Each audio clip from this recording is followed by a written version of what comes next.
Hello and welcome to another episode of Earth911's Sustainability in Your Ear, the podcast conversation with a changemaker working to accelerate the transition to a sustainable, carbon-neutral society. I'm your host, Mitch Ratcliffe. You know, regenerative agriculture is a topic we've discussed many times on the show. This low and no-till pesticide-free approach to farming can restore soil health, build new topsoil to replace what has been lost to runoff and wind, as well as provide food and raw materials with substantially lower environmental impact than traditionally farmed alternatives. But the regenerative farming techniques must be widely adopted, even by industrial farming conglomerates, to reach a scale that can help feed, clothe, and supply society with sustainable raw materials. We're pleased to have a return guest, Frank Zambrelli, Executive Director of Fordham University's Gabelli School of Business, Responsible Business Coalition, back to talk with us about how and why business should encourage the widespread adoption of regenerative agricultural practices. You can learn more about Fordham's Responsible Business Coalition at fordham.edu. Look in the industry collaborations menu for the organization, and you'll find useful resources that you can read, watch, and learn about regenerative agriculture and its role in fashion and other industries. Welcome back, Frank. How are you doing today? I'm doing very well. How are you doing? Doing well. It's a little early in the morning for me. You're on the East Coast. I'm on the West, but I'm ready to talk regenerative agriculture. Caffeinated and ready to go. Great. Well, so first, can you define regenerative agriculture, particularly with regard to the kind of scale we need to reach to support a transition to food, fashion, and textiles that aren't as bad for the planet? You bet. My pleasure. And I guess I'll step back and sort of define it in a way that really is immaterial to scale. And that's just the process of restoring degraded soils using practices based on ecological principles. So think of the simplest things, whether you're on a smallholder farm or a massive industrial complex: increased soil organic matter, better biodiversity, healthier, more productive soil that's drought and food resistant, particularly important in some of the climate changes that we're facing, decreased use of chemical inputs, and of course the pollution that can come from that, naturally cleaner air and water, and who doesn't want that? And then, of course, the wildlife habitat that promotes so much of Earth's natural balance along the way. And all of this happens really because of carbon sequestration and the general healthier environment that regenerative practices bring to a farm, bring to soil in general. And because we don't till the soil in particular, complex structures can evolve, and that's key to both the soil health and the carbon sequestration capacity of the soil. Yeah, it all comes down to sort of 10th grade bio, right? It's that photosynthetic element that we sort of glanced over and sort of, went outside and enjoyed the day and forgot about right thereafter. But very simply, as the sun helps, plants really take that carbon dioxide, turn carbon dioxide into the sugars and other elements. They stay in the root system if we don't till. If we don't take that root system out of the ground, it allows proper decomposition. It allows for very healthy organisms in the soil to feed, to prosper, and creates everything from carbon-rich environments to all of that aeration and natural sink for water, and really just generally a healthier environment for increased biodiversity. So lots of effects, if you will, happening from that sequestration. But at the end of the day, keeping the root in the ground as much as you can. And that's why it's so impactful for grazing too. Not just farming and the growth of plants, but the way we graze animals on that soil as well. Well, now regenerative farming accounts for a very low percentage, probably around 1% or a little less of all agriculture right now. And in fact, I drove across Washington State a few days ago and drove through literally thousands of square miles of tilled soil that is waiting for next year's crop. It was kind of depressing. Yeah. Yes. How do we get there? How do we get there from where we are today? What is Fordham doing in particular to engage the agricultural industry? Yeah. So the maybe two answers there. How Fordham is helping the world get there, how the RBC is helping industry get there, is really by connecting them collectively to regenerative opportunities. As you can imagine, when you're in the C-suite running a large public retailer or a big brand, there's a big abyss between you and the farm and that sort of origin of the raw materials. But as you get through the organization, as you start thinking about the merchandising, as you start thinking about the people responsible for your ESG platform, there are definitive connects because there are some terrific regenerative programs out there that allow us as an industry, the apparel industry, the leather industry, connect to people, practitioners who are doing it better, who are doing it more regeneratively. So the RBC works to create through its coalition these collections of activities and then steer the industry towards them for an eventual transition of their raw material acquisition so that they can start sourcing regenerative cotton, start sourcing regenerative leather, and do it collectively so we get some scale. So are those connections facilitated primarily by creating a directory of that kind of information, or are you actually convening events in order to have these conversations? Yeah, so we work collectively and individually. So there are, think of it initially like a lit review. Think back to grad school, right? What is out there that's working? What is out there that has some limited scale? And there are terrific programs, across the industry and outside of the industry that need a little bit of a bullhorn, right? They need some amplification. So how do we aggregate those, introduce those to the CEOs, introduce those to the community, help them support some of them that might need some support, whether that's just simply by participating in the acquisition of those raw materials or supporting some of the foundational work, philanthropically, where some of that work is needed, but find the number of connects to programs all around the world. And some of them are really growing exponentially in these last recent years. Regenerative is sort of where sustainability was collectively 10 years ago. Hot topic, lot of misinformation, not a lot of clarity about how to engage in it. But in the last 18, 24 months, regenerative is the new black, as we say in fashion.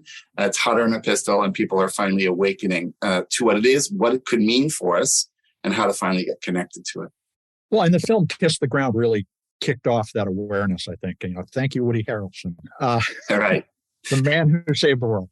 But the question I have, and this is true as we talk about sustainability in the economy more broadly, as well as regenerative within the agricultural industries.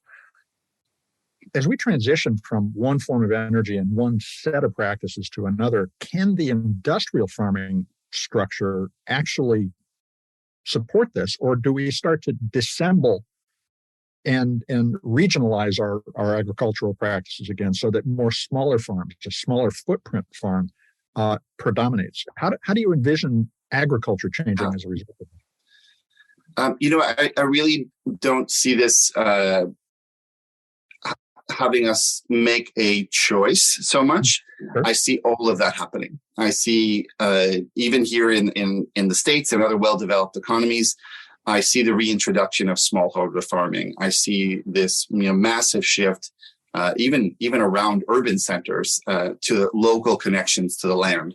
But of course, we know the industrial farming, the industrial agricultural complex will have to change if we're going to have any broad-scale impact and effect. The beautiful thing about regenerative, say, versus organic or other fantastic programs, is that it is simply about restoring the soil, restoring the lands. You can be regenerative and not be organic. So there are, different opportunities, even for a large industrial agricultural complex, to support soil health without minimizing its scale, without radically minimizing its yields. You might have some short-term reduction, but long-term, we're seeing as much as 30% increase in yields. So for these large facilities that basically all day drive themselves towards efficiency and yield productivity, here's maybe the latest tool in the toolbox to actually ultimately do that. Because first year, second year, absolutely, we've got some softening. By third, fourth, and fifth year, we're seeing tremendous yield increases. And who running a 10 million or frankly a $500 million farming complex isn't looking for even 3% yield increases, no less 10, 20, or 30. Now, do you have examples that you can point to of last time we talked, it was about primarily fashion. So let's say Yeah. the cotton industry. Are there large cotton producers that are moving towards regenerative practices? Yes, there are, I think, large businesses that are engaging their farming communities to engage in regenerative practices, which is perhaps even more important because it's different if a mid-sized farmer makes a decision than if Pepsi makes a decision, or if Nestle makes a decision, or if U.S. Cotton makes a decision. So that's really where we're seeing it happen, and that's happening for, I think, two very important but distinct reasons. One is, I think, the sort of recognition that we have to protect these lands, that climate change is a real factor that's challenging the planet. The other, I think, is purely financial. And that's a combination of the potential of resource scarcity that many of us are facing in the raw material sectors, the volatility in pricing that brings, as well as the regulatory pressure on GHGs and carbon, which are causing every industry to find every way possible to get closer to those targets that they're now announcing publicly, to improve those numbers that they're going to have to start disclosing publicly. So there's a bit of a means to an end here as well, because as we know, regenerative farming or soil sequestration of carbon is really one of the major opportunities we have for GHG mitigation, for carbon sequestration, for the climate crisis mitigation. Now, you were talking about reporting a moment ago, and we're all familiar now with ESG reporting and the idea of reporting scope 1 and 2 emissions and the associated risk. But we don't really report at this point the progress a company is making overall. It's more about how bad could it get for the company. Do you see an emerging dialogue around how to quantify the benefits of regenerative agriculture and pass that information along the supply chain so that everybody can be aware of the improvements or the need to do more, which is really the problem. We don't know how to find the gaps. Yeah, I see a couple of things maybe forcing our hand at that. So if we take a look, and again, not to get policy wonky on you, but if we take a look at the new European taxonomy, some of the new disclosure regulations that are hitting Europe this very year that we're coming into, and now we see what the SEC is proposing in terms of GHG disclosure. Part of those rules are not simply about give me your number, but about telling me what you're doing to actually improve that number, to remediate your situation. And so what that creates is the companies having to understand all of the efforts towards that mitigation and come up with many, many game plans. Regenerative agriculture, for those of us with raw materials, in that supply chain, are looking to regenerative agriculture. So what happens when you have giant, wealthy, resource-rich organizations that are pursuing something because they need to, because of a regulatory pressure? You flood the market with all the tools and resources you need to really accelerate it. So the science of measurement, the advances and expansion of these programmatic solutions across the regenerative landscape, all of this starts to flood in. So you have,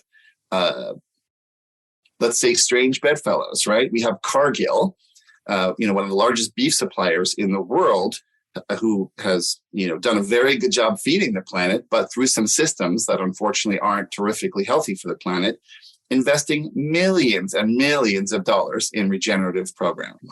And that would have never happened were it not for the various stakeholder pressures that are upon us. Now, at the end of the day, I think it's really the consumer that's going to drive this. And Wunderman Thompson did a survey earlier this year and found that 89% of consumers say companies and brands should do a lot more to reduce their carbon impact. 88% say sustainability should be a standard business practice. That's pulling these companies in these directions because ultimately they know they're going to lose business if they don't satisfy those demands. That's but right. At the same time, we see fast fashion continuing to rise. Shine, for instance, I think I'm saying it correctly. I don't find Shein. It's Shein. Sorry to Shein. They're just pouring out new fashions every week. How do we get the consumer to recognize the gap between their aspiration, that 89%, and the 37% who say, according to Deloitte, I'd change brands. Yeah. That requires a lot of visual, other information that I can consume as a person shopping. Do you see a dialogue around how to communicate that? I see a dialogue, but I see that only as one of the multiple solutions that are necessary. But I also, frankly, have a lot of hope in this area, and I'll tell you why. Let me start with the first part with a very personal story. I am, as we say, a man of a certain age. When I was a young man, we got in our family's car. We did 80 miles an hour down the highway, not only not seatbelted, but crawling all over the car as kids in ways that would just be appalling if you watched today, because we didn't think about it. We hadn't seen the highway safety video. We didn't really know any better. Yep. My daughter, on the other hand, gets in the car and instinctively latches her seatbelt, wouldn't consider driving 10 feet down the driveway, not latched in. That is a cultural shift. We've created that shift with information. We now understand as a society what a carbohydrate and a calorie is, because it's on everything that we buy and ingest. Exactly. And that is the kind of shift that will happen as sustainability labeling, as traceability and transparency gives us more information. And that is the big push towards the release of that information, towards labeling, towards the elements that, create that cultural shift. But I don't have a lot of hope for us as humans in terms of the sort of radical shifts in consumption unless we're faced with catastrophic failures. That's sort of the only way we move in, let's say, en masse, and when we have to. Brilliantly, the way we responded to the pandemic, loved it. It was, for all of its tragedy, the silver lining was what we can do when faced with something that seems insurmountable. But I don't know that we're going to face that in as hard a way with our planetary boundaries. Maybe our grandchildren will, but right now that's not happening.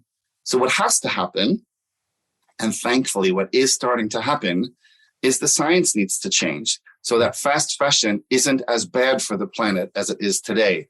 And so, listen, I could rip apart fast fashion as easily as the next guy. I've been in fashion and sustainability for more than a decade. There is no denying some of the ills.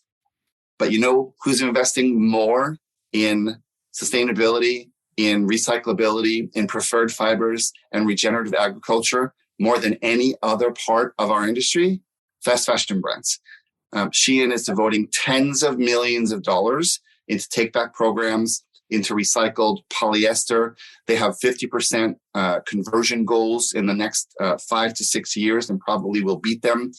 So I'm not here to defend fast fashion, because clearly parts of it are indefensible. But the efforts underway, again, large, wealthy, resource-rich companies, I can't tell you I know exactly the reason they're doing it, but sort of in a Machiavellian way, the end justifies the means.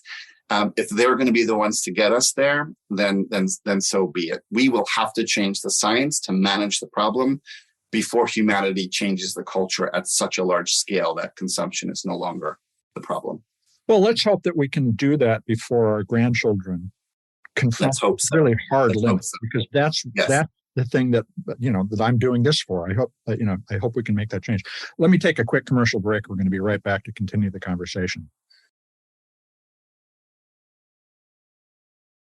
We're back to continue the conversation with Frank Zambrelli of Fordham University's Gabelli School of Business's Responsible Business Coalition. There's a mouthful.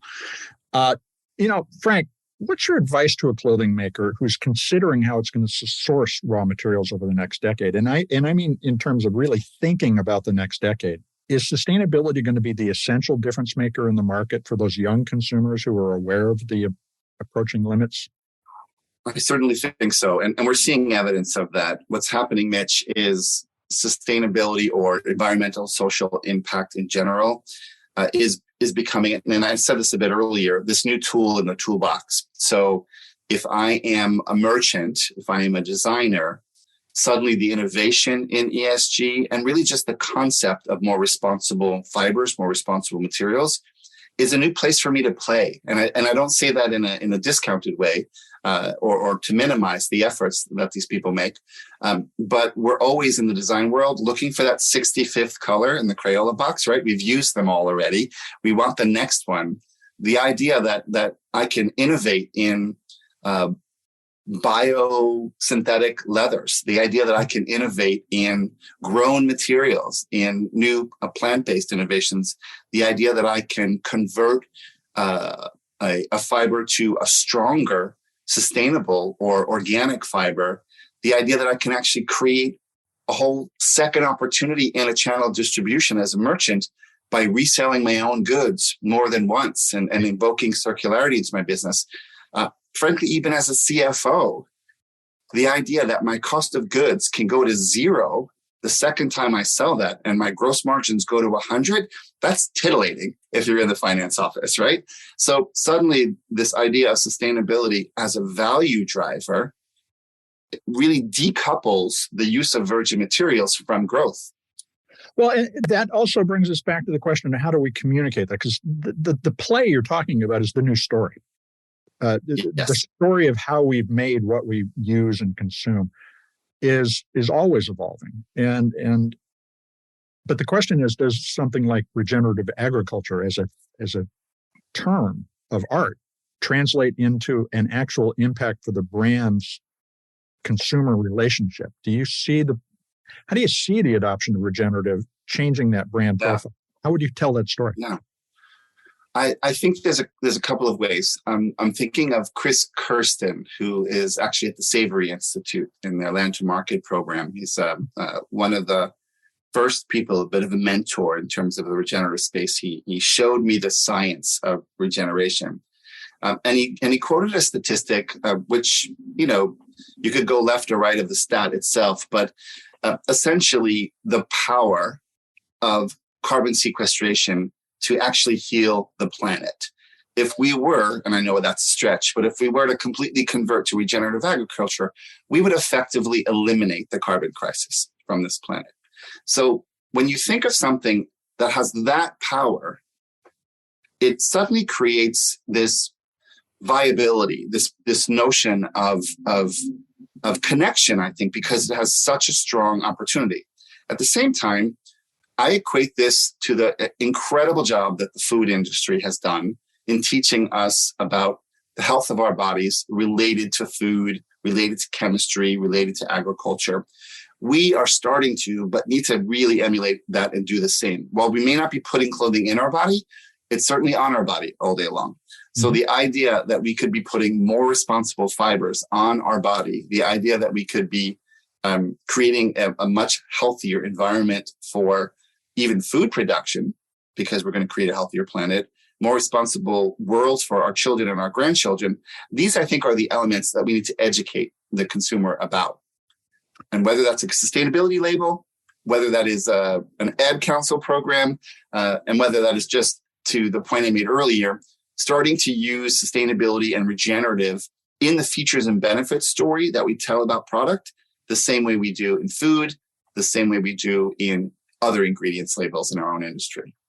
Has the Gabelli School looked at how much impact on the choice of a job by potential employees sustainability and regeneration play today? Yeah.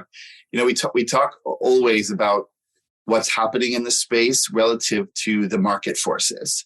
Mm-hmm. And we always mention these sort of four dominant stakeholders, consumers, employees, investors, and of course the regulatory pressure that we see. Employees are deserving of their own bucket, if you will, because of the power that they have. Now, of course, in this moment in history when unemployment has been so low and employees have more choice than ever, we see it. The stats, the surveys are incredible.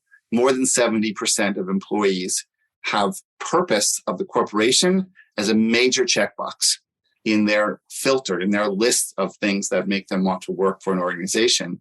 And they have the freedom and flexibility in ways that they never have to go elsewhere, to be elsewhere, to take a different job. They have less of a connection and a tie to some of the old tenets of employment, I need to come in. I need to give 110 of myself, 110% of myself. I need to work here till I'm old and gray. That is not the way the world operates anymore. And as a 25-year-old employee, as a 22-year-old brand new employee out of school, maybe, I am absolutely going to make sure that my mores and values are satisfied. I'm going to work hard. I'm going to deliver, but that's a two-way street. And this two to tango mentality is transforming the employees as a power. Now, in the past month, Patagonia announced a radical change in its corporate ownership. Essentially, they made Earth their primary stakeholder and shareholder. Right. But Patagonia has 50 years of having done that. Yes. The question I want to, I don't know exactly how to formulate. In fact, the funny thing is, one of my nieces works for Patagonia, so their internal passion is plain for me. But how would you recommend to a company thinking about embracing planet Earth as a part of their value chain, not necessarily the whole value chain? How should they position themselves, both to the future employee and to the consumers? What are the key ideas or terms that you would anchor on? It's fascinating. I think what Yvon Chouinard and his family did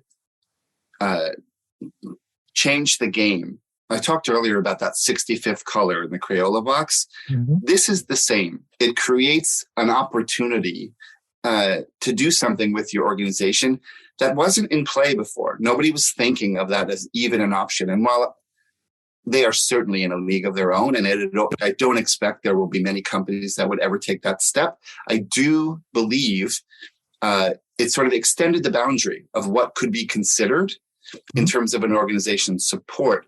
What I think is happening, thankfully, and what efforts like what Patagonia did help to further and create space for, is this idea of the earth as part of our commerce considerations. Mm-hmm. The same way pollution became part of that consideration in the 70s and the 80s. Again, back to my childhood, not uncommon to drive through the streets of New York City, be stopped at a light in 1972, and watch somebody who had just eaten something in their car throw the wrapper out the window and have it hit the street without any condemnation. It was a normal affair. You would be horrified if you watched that today. Cultural shifts, we understood over time the impact of pollution on the planet. It changed the culture. That's no longer the zeitgeist. And that connection to planet Earth and how business impacts that Earth, I'd love to say it's the SDGs. I'd love to say it's been all of the efforts of, these large multi-stakeholder organizations. I frankly don't think it has. I think it's business that actually creates that change. One of the things that Patagonia did early, and I think pioneered, is make their products interrogable. If you're shopping on their e-commerce site, you can see where it was made, how the employees were treated, the carbon impact, the water impact.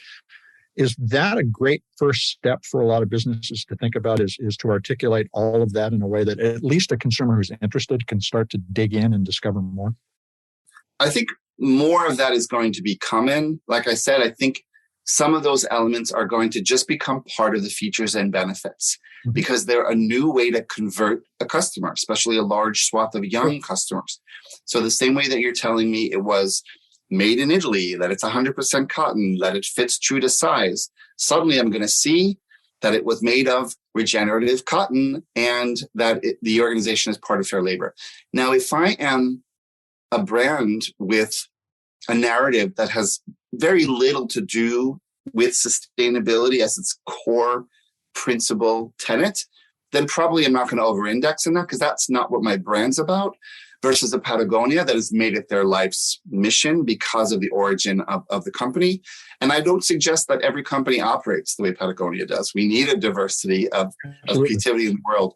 But even at the company on the extreme other pole of, say, a Patagonia, is going to start seeing the benefit of the inclusion of some of that information simply because people are moved by it. So a lot of our listeners are probably thinking at this point, what should I buy? So what kinds of fibers are most likely to be regenerative at this point, and where would you look for them? Sure. I think if you're going all the way, sort of the full Monty, of course, is regenerative organic, which is a very, very small opportunity at the moment, but that is sort of the arc, the zenith of the arc in terms of preferred materials, because you have both a product that is completely clean, good for your body, good to be on your body, pesticide free in that sense, not GMO in that sense, but at the same time, a product that the growing of that raw material actually helped heal the earth. It helped repair the soil. So regenerative organic, you're most likely to find that in cotton. Okay. At the moment, that is sort of where we're seeing that. But that's the pinnacle. What about wool? What would you look for in wool? Because I wear a lot of wool. Yeah. There's increasingly regenerative wool products. There are now regenerative leather products. But I would say that we'll start to come to understand a couple of labels, the same way we understand USDA organic. We're going to start to understand the responsible wool standard from Textile Exchange. These standards that are ultimately certified that become sort of the good housekeeping seal of approval. Wow, I'm really dating myself today. But these sort of underwriters laboratory listings, these signals that tell us this is okay. We're going to start to understand more and more if something actually was regeneratively supported, where those sheep grazed in a manner that was regenerative. So more and more we'll start to see frameworks and standards come to light, come to a consumer-facing part of the transaction, and that's going to continue to help shift behaviors. You mentioned the Textiles Exchange. There's also Land to Market and Fashion for Goods Renewable Carbon Textiles Project. Are there other certifications that people ought to be looking for? There are so many. I would say even just focusing on Textile Exchange for the moment, they have an organic cotton standard, a responsible wool standard, a responsible down standard. In the cellulosics market, like rayon and viscose, there's Canopy, which has really done a tremendous effort in terms of saving ancient growth forests. You have Land to Market from Savory, which has done just a remarkable job creating hubs all over the world that are helping farmers and agricultural organizations convert to this regenerative opportunity, and really creating the training for so much of the world. So incredible programs. Now, the last time you were here, you made a powerful case that the retailer is probably the most influential point in the entire supply chain because they place the big orders. But earlier in the conversation, you talked about the fact that companies now have the opportunity to demand different sources. How do you recommend communicating as a consumer the idea that you want the company who provides the retailer the stuff you buy to make a change? It's a more complex problem. It's the mighty dollar. Shop your values and you create the change. The thing about the way the world of merchandising and order management works is the numbers tell the story. If I am in charge of inventory, I buy the things that sold. If I'm a merchant, I'm given a line brief from the prior season or the prior year that tells me what to develop. That line brief is created by the financial goals the company needs to hit or the new direction they think they need to hit to grow. And so if in that line brief, some of the features and benefits and specifications and design cues are things that sold in the prior season because consumers bought those goods that were regenerative or sustainable or more responsible, it just changes the entire structure and the entire push of the organization towards product that fits that description. That relies on a positive feedback. Somebody spent some money. Could we create additional leverage by creating a message to the company that says, I would have spent $65 on that if it had been regenerative? Is that something that we ought to be thinking about, as sending negative signals as well? It's possible. I think, listen, everybody wants to make their customer happy. I just think it's a much heavier task. And in general, that sort of negative messaging has a lower ROI unless it's horrific. Or in the aggregate. But if I've really got to flip a lever faster, As a consumer, I can do it by ignoring the people who aren't doing it and supporting the people who are. Sure. Because it's not a message that has to be managed and considered. It's automatic. We are built. The commerce is built to support where the dollars go. Yeah. And so I don't have to convince my merchant, hey, we have a problem here. We're facing some negative press because we're not doing this. The merchant just goes and creates that product because the numbers told them to do so. And that's what I mean about business. We should be supporting marketing and a narrative and customer communications that speaks to the features and benefits. We should be calling out companies that are doing it badly. But the very best thing that we can do is use the massive, very well-oiled system that exists, that is commerce, to just make the change. And that's what's going to get us there in years versus decades. So we're coming into the holiday season and looking into 2023. Are there any big trends that consumers ought to look for and try to support by buying in? Absolutely. I think some of the biggest trends really is in that copy, in that labeling, in that customer communication. We can go online now, and to your point about Patagonia doing it for years, take a look at the Everlane website, and I can see where those sweatshirts were made, the cotton that they were made, the factory where they were made, and understand that there was a fair wage paid in that factory, that there was a system of women's empowerment education employed in that factory. These sort of terrific elements around the creating of that product. That is more and more common. Now, Everlane is much more akin to a Patagonia than, say, some typical luxury brand. But even in the luxury brands and the more mid-tier players, what are we seeing? Overt statements of purpose and value and commitments. We're seeing science-based targets being claimed by thousands of companies. 4 years ago, that number was 29. So We're seeing this massive push. So looking for that messaging is critical, I think, in our shopping behavior, but it's also a trend because, listen, the oldest Gen Z customer is already 25. Mm-hmm. Right? The youngest millennial is now in that prime shopping part of their life. The oldest millennials are entering the most important earning years of their careers. So we have an incredible opportunity for a segment of the consumers that were raised with this, that understand this. Mitch, I work in sustainability. It is my living. And my 16-year-old daughter schools me on a daily because I learned sustainability as a second language. She's sustainable native. The same way as a 3-year-old, she grew up, walked up to the flat screen TV and tried to swipe it because she just assumed that it was operating that way, and it wasn't, and it surprised her. She's never not been sustainable. She's never not been in that mentality. Well, I'm hoping us old folks can get it too. But you're absolutely right. The progress of humanity has pulled us forward, but there's always this concern, and it's I guess this is the question. The hard question is, despite all of those commitments, a lot of people still don't feel enough is happening. Yeah. What's the lag time that you think we should reasonably anticipate between the time that these companies make this massive shift and we really see the outcome in the economy? Ooh. Is it a 5-year, a 10-year process? I mean, the lag time for a company that actively engages today is relatively quick. Within a 5-year span, we start to see massive shifts.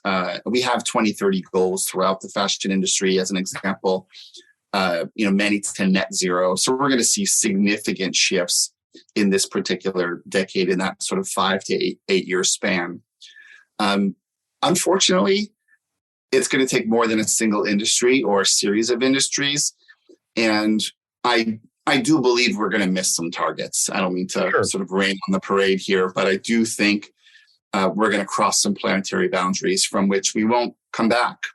That's the sad truth. Our grandchildren will have a different Earth experience than we had.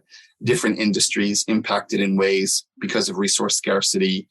They'll have different coastlines. They'll have different sea levels because we're just not going to make it in all areas. But we will also not, completely collapse as a planet and as a species because of the changes that are really exponentially increasing at the moment. And I do think as we start to cross those boundaries, I mentioned earlier that we're really only awakened by catastrophic failure. We're going to have a few of those. And when we have one or two of those, it will do a lot to speed up the pace of change. And let's hope at that point, regeneration is just a no-brainer. And the idea of not only absolutely ending carbon emissions, but restoring the environment that it was is a palpable goal for everybody. Frank, I want to thank you very much for taking the time today. Really my pleasure, Mitch. I always enjoy talking to you. We've been speaking with Frank Gabelli. He's the executive director of Fordham University's Gabelli School of Business Responsible Business Coalition. The power of regenerative agriculture as a restorative investment for the future lies in the fact that it can be put into practice relatively easily to improve crop yields and profits from the same amount of farmland in short order, just a few years, as Frank explained. But as we also heard, there's a built-in lag time between when a company embraces environmentally responsible goals and when we see those results in the market. Frank points out, and I agree, that there will be many approaches to regeneration, which is essential to developing a diverse, sustainable agriculture for the future, both in the biological and socially responsible sense. The question is, how do we finance the transition? And as we heard, your spending sends a signal that can support regenerative investments. Look for the labels that Frank mentioned when shopping for this year's holiday gifts. They include the Textiles Exchange, Land to Market, Fashion for Goods, Responsible Carbon Textiles Project, and others. Or, to put it as plainly as possible, just buy less of the stuff that's bad for the planet. If a retailer doesn't provide information about the environmental impact of a product, look somewhere else. I hope you'll take a few minutes to share this show with your friends, family, neighbors, and coworkers as they get ready for the holiday season. You can be the amplifier that spreads more ideas so that we create less waste. Let folks know they can find Sustainability in Your Ear on Apple Podcasts, Spotify, iHeartRadio, Audible, and other fine purveyors of podcast goodness. We appreciate your support. I'm Mitch Ratcliffe. We'll be back with another innovator interview soon. In the meantime, folks, take care of yourself, take care of one another, and let's all take care of this beautiful planet of ours. Have a green day.